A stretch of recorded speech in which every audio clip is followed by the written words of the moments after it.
After his passing, the house was put on the market. It wasn't easy to sell, despite its classic architecture and desirable location.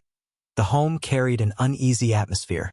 Eventually, a young couple from Chicago, David and Marissa, purchased it, drawn by both its history and the price that was significantly lower than comparable properties nearby. They weren't Hollywood types. David worked in finance remotely, and Marissa was an interior designer. To them, the house was a chance to own a piece of cinematic history, even if they admitted to friends that they'd never actually finished watching The Exorcist. The Friedkin home wasn't a Gothic mansion or some sprawling Hollywood palace. It was a mid-century modern structure tucked into the Hollywood Hills, with clean lines, sharp angles, and floor-to-ceiling windows overlooking the city lights. But there was a heaviness in the air, something that neighbors said had always been there, even when Friedkin was alive. Some locals remembered film crew members complaining about power surges, doors that refused to stay shut, and unexplained cold drafts during late-night visits. Within weeks of moving in, David and Marissa began noticing details they hadn't paid much attention to during walkthroughs. The master bedroom closet door never seemed to stay closed, no matter how firmly it was latched. The motion-sensitive lights in the hallway clicked on and off at odd hours, even though the couple's pets were always asleep in another room.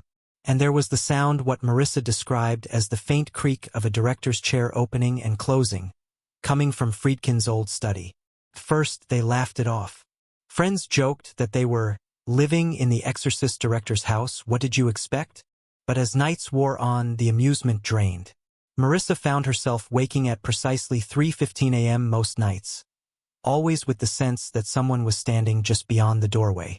David, skeptical by nature, began checking the security system logs and discovered multiple instances of doors being opened and closed at times when both of them were asleep. The first month in William Friedkin's house passed in a strange rhythm of unease and small disruptions. The couple, David and Marissa, tried to settle into their new life in Los Angeles, unpacking boxes slowly, choosing paint swatches for the kitchen, and arranging furniture in the wide, airy living room that overlooked the hillside. By day, the house seemed perfect. Sunlight poured through the enormous windows, glinting off polished wood floors and reflecting in the sharp chrome accents of the mid-century design. The city skyline stretched out in the distance, a promise of opportunity and success. But as the sun dipped below the horizon, the mood shifted. Shadows grew long, and the house's angles seemed to sharpen in the dark, making corners feel too narrow and ceilings too low, as if the structure itself was subtly changing.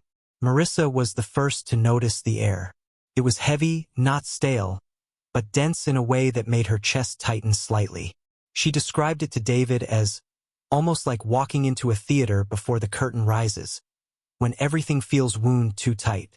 At first, he brushed it off as nerves. They had moved across the country, after all. But she wasn't convinced. In the evenings, while she worked at her drafting table in what used to be Friedkin's study, she began hearing faint noises, the dragging sound of fabric across the floor, as if a curtain were being pulled, the distant clap of something wooden snapping shut, the faint squeak of hinges. She checked every time, expecting to find an open window or the cat batting at a chair leg, but nothing was ever out of place.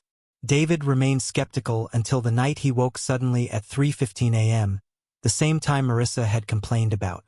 He thought it was coincidence until he felt the subtle vibration of the bed frame, like someone had leaned against it from the side. He bolted upright, but no one was there. The closet door, however, stood wide open, though he remembered shutting it before bed. He stared into the black rectangle of the closet for a long time before getting up to close it again. The next morning, he said nothing to Marissa, but when she glanced at him over coffee, she asked quietly, "Did you feel it too?" The house began to show its odd personality in other ways. The motion-sensitive hallway lights flickered to life in the dead of night, sometimes one by one in sequence, as though someone were walking slowly from the front door toward the master bedroom. David reviewed the logs on the system, which showed clear timestamps of activation, yet no movement was ever captured on the cameras. Neighbors added fuel to their unease. One elderly woman next door, who had lived there for decades, casually mentioned during a morning walk that Friedkin never liked being alone in that place, and often had guests stay over, even when he wasn't working. She added, almost as an afterthought, that she had seen delivery men leave abruptly, refusing to come inside after stepping only a foot into the entryway. By the second month, Marissa's work had shifted. She found herself less focused on her design projects and more preoccupied with rearranging rooms. She tried moving the drafting table out of the study, claiming the light wasn't right there, but David noticed she never stayed in that room past dusk. Her sketches became darker too, filled with sharp angles, claustrophobic hallways, and long, narrow windows. When David gently asked if the house was getting to her, she admitted she hadn't slept through the night since their first week. "It's like he's still here," she whispered, though she never said Friedkin's name. The couple tried to invite friends over to break the tension. Their first dinner party was a disaster. Two of their guests, both film buffs, insisted on touring the house. They grew unusually quiet in the study, standing at the threshold instead of entering. One of them, a sound engineer, muttered that the acoustics felt off, as if the room swallowed sound unnaturally. Later that evening, while everyone was gathered in the kitchen, the same guest excused himself to the restroom and returned pale, insisting that he had heard footsteps behind him in the hallway, though he was sure no one else had left the group. From that night onward, David stopped brushing off Marissa's concerns. He began paying closer attention. He noticed that the thermostat sometimes reset itself to a freezing temperature in the middle of the night, always around the same hours when the disturbances seemed strongest.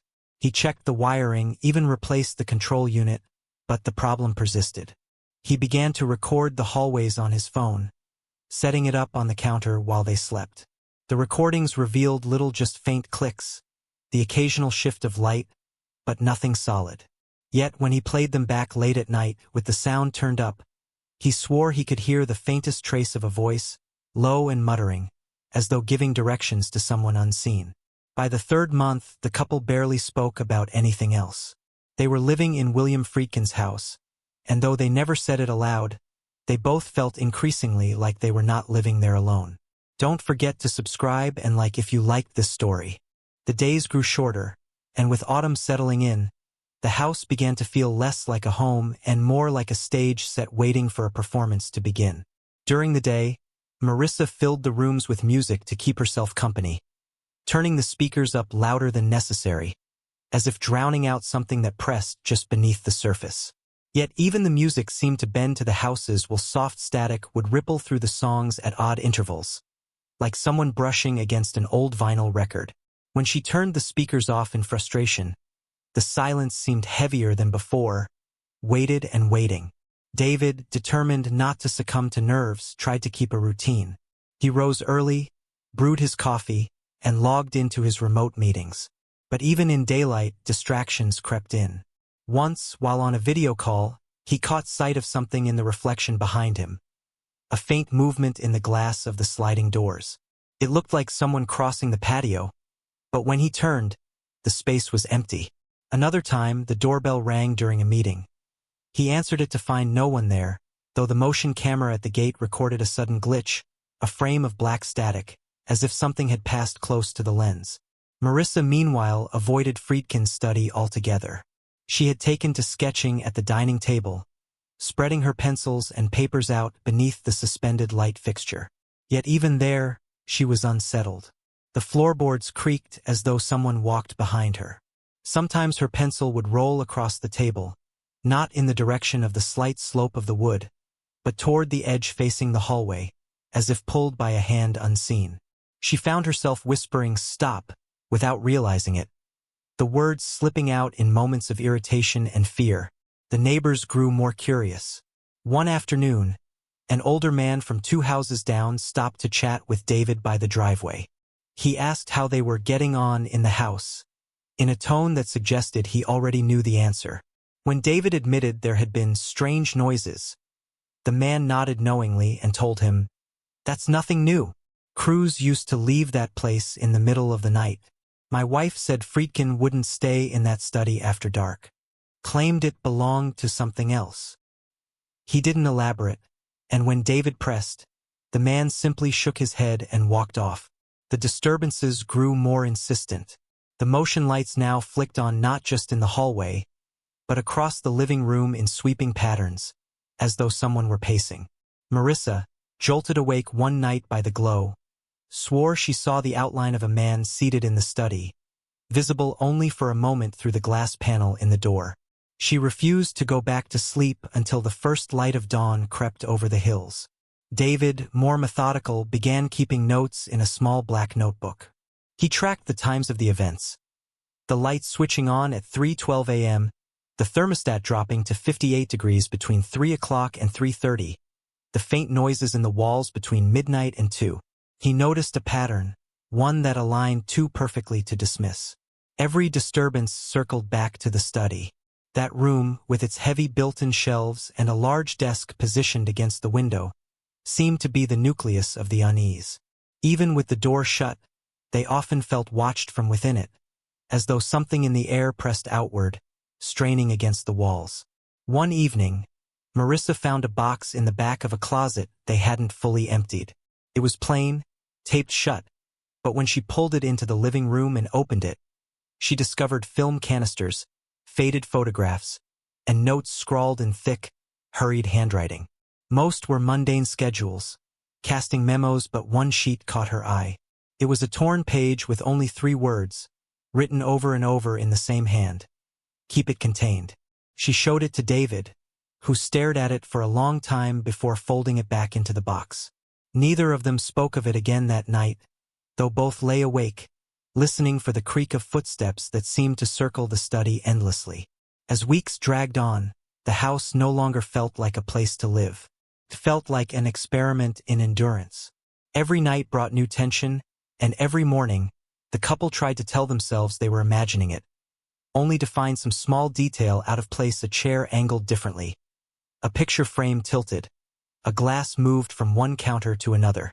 Marissa grew pale and restless, her sketches turning darker, filled with shapes she couldn't explain.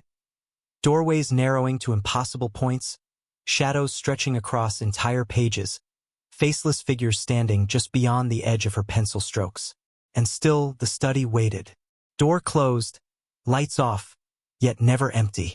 By the time winter settled over Los Angeles, the house had become a place of routines dictated not by David and Marissa, but by the strange rhythms of the property itself. They no longer discussed the disturbances openly. Words seemed to give the events more power, so silence became their unspoken agreement. Yet both of them adjusted their habits in subtle, telling ways. Marissa avoided being alone after dark. She would time her errands so that she was always home before the sun dipped behind the hills, and if David worked late on a call, she'd sit in the kitchen with all the lights on, her sketchbook spread around her like a barricade. She stopped playing music entirely.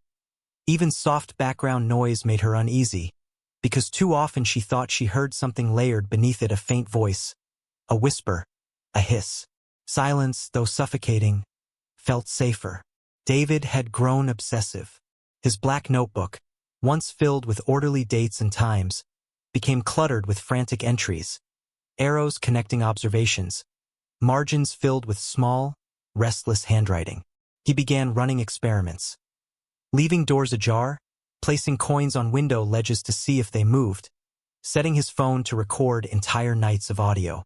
The recordings yielded little more than the occasional thump or inexplicable static, but when he played them back, he always felt a crawling unease, as though someone were breathing just behind him. The house itself seemed to anticipate them. Doors that had been shut were found open. The motion lights no longer flicked on at random but in sequences: hallway, then kitchen, then study, like a deliberate path traced each night. Sometimes the thermostat wouldn't just reset, it would hold steady at unnerving temperatures. 66 degrees, then 60, then 58, numbers that repeated like a code. Once, David tried to override it and found the system completely unresponsive for several minutes. The screen flickering with pale blue light before snapping back on with a sharp electronic click. It was Marissa who first noticed the shadows. Not ordinary ones cast by lamps or headlights outside, but subtle shapes that didn't belong. A sliver of darkness that seemed to linger in the corner of the living room longer than it should. The outline of a figure at the end of the hallway, visible only in her peripheral vision. Once, while washing dishes at the kitchen sink, She froze when she saw in the reflection of the window what looked like a man standing in the study doorway. She turned instantly, but the space was empty. The door closed. Her hands trembled so badly she dropped a glass, watching it shatter in the sink. She didn't tell David. Their friends stopped visiting. The couple had tried hosting again, thinking perhaps laughter and conversation would loosen the house's grip. But visitors complained of headaches, of sudden nausea, of a sense of being watched. One friend cut the evening short, muttering that the place felt charged, like static before a storm. After that, invites went politely unanswered.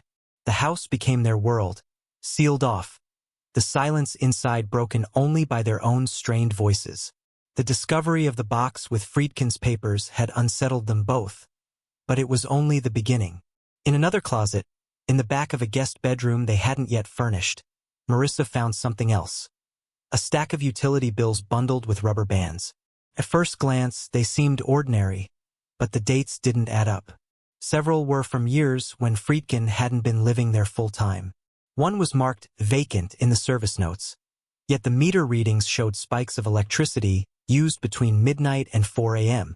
She brought them to David, who compared them to his own notes. The times lined up. That night, they both sat in the kitchen long after midnight, the bills and notebooks spread before them. Neither spoke much. The only sound was the steady creak of the floorboards above them, like someone pacing back and forth. When David finally forced himself to look, there was nothing upstairs. Still, they slept in the living room that night, both of them too uneasy to cross the darkened hallway to the master bedroom. Marissa's sketches changed again. The pages became filled with repeated images of the study, its window, its shelves, its closed door. In every drawing, a shadow loomed just beyond the frame, never fully formed, always faceless, but insistent. David began to notice she wasn't eating much, her skin paling, her eyes ringed with exhaustion. He suggested a break, a weekend away, but Marissa shook her head. "We can't leave," she whispered. "It won't let us." The house grew colder no matter how high they set the heat. Drafts swept through the hallways, lifting papers and rattling picture frames. At night, the noises became constant. The faint snap of a chair folding, the steady scrape of something dragging across the floor, the click of a door latch. The study's door, always closed before they went to bed, was always open by morning, revealing only stillness and the dark interior. Neither of them dared step inside anymore. And yet, the longer they stayed, the more they felt drawn toward it, as if the house itself wanted them there, wanted them to see something they had not yet uncovered. By early spring, David and Marissa's lives had collapsed into a cycle of exhaustion and fear. The house no longer felt like a home but a test, something they endured rather than lived in. Their friends no longer called, their families stopped asking how the move was going, and the two of them spoke only in clipped, practical exchanges, conserving words as though conversation itself might draw attention from whatever shared the space with them. The study had become the center of their dread. They avoided it at all costs, never opening the door willingly, never entering. But the house seemed determined to pull them toward it. Lights flickered most often near that room. Drafts slid from beneath the door, cold enough to raise gooseflesh along their arms. And at night, no matter where they slept, they heard the muffled scrape of a chair moving slowly across the wooden floor inside. The breaking point came on a night when neither could sleep. Marissa sat curled on the couch, her sketchbook open but untouched. David, pale and trembling, finally admitted what had been eating at him for weeks. "It won't stop," he whispered. "Not until we see." His black notebook lay on the coffee table, its pages crowded with dates, times, numbers, and fragments of phrases he had recorded from faint audio clips. One repeated itself more than any other: "Keep it contained." At 3:12 a.m., the lights flared in the hallway, one by one, leading like a path to the study door. For a long moment they both stared at the glow, neither moving, hearts thudding in sync. Then, without speaking, they rose together and walked down the hall. The door stood slightly ajar, though they were certain it had been shut. The air grew colder as they approached, sharp and metallic, prickling at the backs of their throats. David pushed it open with a trembling hand. The room was dark except for the city lights shimmering faintly through the wide window. First, it seemed empty. The desk sat in its usual place, the bookshelves lined with old volumes, the director's chair folded neatly against the wall. But then they noticed the temperature dropping lower and lower, their breath fogging in the air.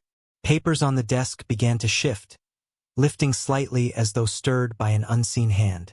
And then, faint but unmistakable, came the sound they had both dreaded for months. The creak of a chair unfolding, though no one touched it. In the glass of the window with the city beyond, they both saw it at once. A reflection that did not belong.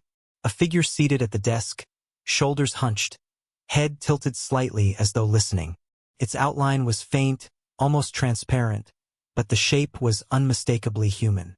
The moment David blinked, it was gone, leaving only the empty chair and the silence of the room. They didn't scream. They didn't run.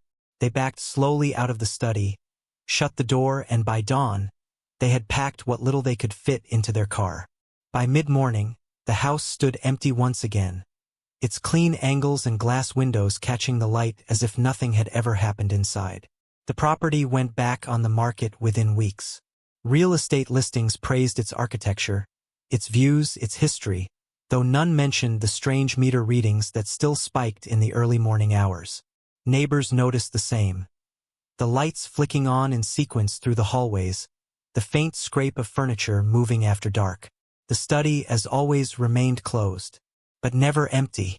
Would you spend a night here? Comment below. Which house should I do next?